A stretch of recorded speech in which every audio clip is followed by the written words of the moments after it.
So it's pro day season. Will Grier had a spectacular pro day this week. I want to read Adam Schefter's recap of Will Grier and how he's a big riser based off of what he did at pro day yesterday. One NFL scout in Morgantown, West Virginia, just texted that QB Will Grier, quote, put on a show for NFL teams in attendance and predicted that he's, quote, a riser, end quote.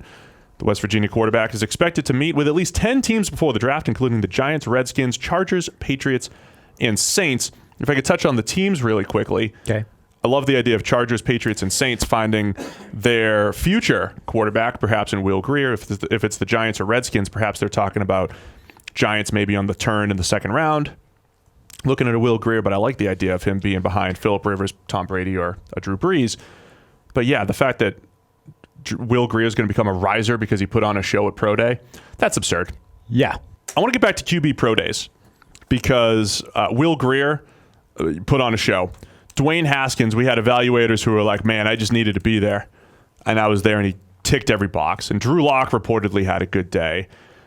Here's the Grier take. His PFF grades are fantastic. We did put out a video this week already on our top 5 QBs, try to do like a little voiceover with some data behind it. And people were asking us, hey, PFF, Will Grier had a higher PFF grade than Dwayne Haskins. What's the deal? And it's a fair question. I think we need to explain a little bit. We really like Will Grier. The overall grade is not necessarily, I hate using the be-all, end-all because that's what people use against us. We're like, oh, PFF's not the be-all, end-all. But context is king, and where the grade comes from is very important. So the fact that Grier did have a higher PFF grade than Dwayne Haskins, we're not just stacking these prospects in order by PFF grade. There's a lot of context that goes into it. Strength of competition, where the grade, which throws the grade came from and everything. So we like Will Grier more than a lot. We're going to like him as a back end of the first round type of player. I think that's higher than most. He's going to be our number 3 quarterback on the draft board. We still have Haskins a little bit higher. But there is actually a lot of PFF data that still is saying Grier over Haskins. But overall, when you roll it all together, we have Haskins slightly higher. Yeah, so we're never going to show you just one number and say this means this player is better as a college prospect than another guy, right?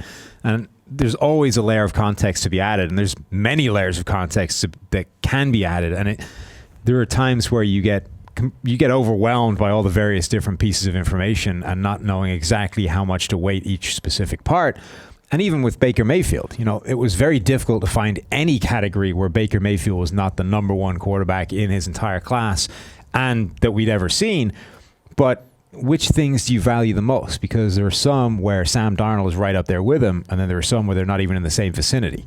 And right. So when you start losing yourself in that stuff, you're like, well, how close are they? Is Darnold right up there with him, or is he miles away? But it was clear but Baker was, clean pocket, Baker number 1. Right. Pressure, Baker number 1. Open throws, tight window, Baker's number 1 at everything. Where, like you said, Darnold was good in one and lower in another, and it was less clear on a Darnold, but clear on Baker. Yeah. Nothing's clear with Grier. Right, and for a lot of these guys. So it's always what bits of context you want to add in and pull into this stuff that starts to evolve that grade beyond just a simple raw number of production last year.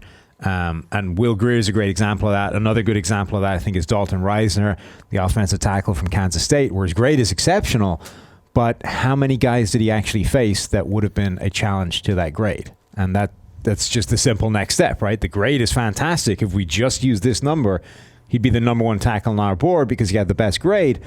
But there's layers to that. You have to look beyond just that number and say, well, who's he going against? That's the first simple answer. Simple ask. Let me explain some of the data that might pull Grier down a notch from his 90-plus grades, right? He makes so many good over-the-shoulder throws, those bucket throws down the field, which is great. I mean, it's a skill. But he has such a high percentage of them. In college, there's such a high percentage of them. So a huge chunk of his grade has come on those throws. He actually has the highest grade on over-the-shoulder throws since 2015 of any quarterback since the 2015 draft class. Did you know that? I didn't. Will Grier, above Baker Mayfield, above all these other guys. When you strip out the over-the-shoulder throws, though... Who was it in 2015? I don't know. You don't know? I just stacked up all the draft classes. I hate that. I hate those things where a guy's like, oh, since the number 2 mark since X. You're like, well, who's one? Can't just give me No, Grier was first. He was number 1. But since 2015? Yes. Because that's as far back as we have the data. We don't have 2014? the 2015 draft class. Oh, okay. Right. No, I thought Okay, you but meant- actually, I don't even know if we have the accuracy data for Mariota and Winston just yet. Okay. We have the year after. Just trust me. That's on this. fine. That's Grier's all right number then. one. But when you strip out the over-the-shoulder stuff, it drops him back down, and there's not a huge separation. This is exactly what you were saying, right? There's not a huge separation between, say, even Will Grier and Drew Lock in some other areas. And then you look at how often do over-the-shoulder throws happen. It's about a 10% difference college to the NFL overall. So you have 10% more over-the-shoulder opportunities in college. And here's the kicker for me. Just looking at big-time throws, those +1 or better throws, the best throws, the highest-graded throws that we give at PFF, 65% of Will Grier's big-time throws came on over-the-shoulder throws, which there's a few guys in the NFL level that have a similar breakdown. Like Eli Manning's up there in that breakdown. Case Keenum, Sam Bradford, I believe, is up there. There's a few guys. It's not the best list. The kicker, though, is the horizontal lead throws. So think your dig route, anything where a deep crosser, 0% of his big-time throws came on those throws. Zero? Zero, not one. So those are the plays that have the highest percentage at the NFL level. So we're just piecing all this together, the throw type, what you're asked to do in college, what you're asked to do in the NFL, and trying not to overthink it, but just trying to contextualize the grade. And that's all it is. So I think that's where Grier's exceptional at this. If he gets a ton of opportunities to throw bucket throws at the NFL level and he has receivers that can get a step of separation, he'll drop it in there as well as anybody. But he has to get better at some of the more NFL-specific throws, and that's one of the big issues.